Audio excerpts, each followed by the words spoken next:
संविधान व लोकशाहीचा सन्मान हाच आहे आमचा अभिमान। म्हणूनच प्रत्येक समस्येची दखल घेतो खुलेआम। हीच तर आहे लोकदखल दिशा। नमस्कार, मी संपादक चंद्रकांत धनगर आणि आपण पाहत आहात लोकदखल न्यूज। मौजे चासोळे येथील कालू नदी पात्राचे बिनधास्तपणे विद्रुपीकरण सुरू।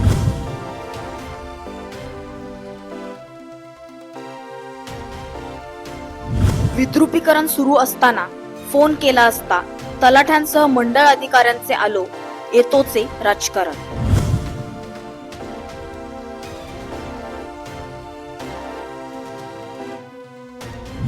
नदीतील गोटालाने भरलेले ट्रॅक्टरसह लपविलेल्या जेसीबी मशीनीच्या नंबरसह व्हिडिओ पाठवूनही तलाठी मंडळ अधिकाऱ्यांकडून कारवाई नाही।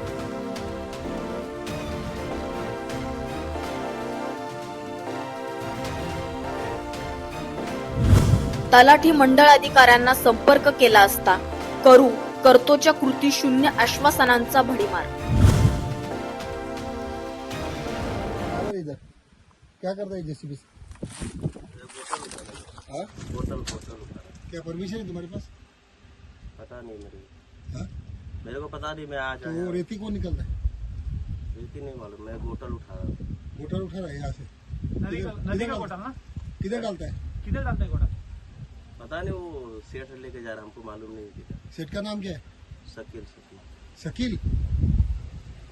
नमस्कार, आज आपण चासोळे येथील काळू नदीच्या पात्रामध्ये आलेलो आहोत आणि ह्या पात्राची जो विद्रुपीकरण सुरू केलेलं आहे त्या एका सेठचं नाव शकील।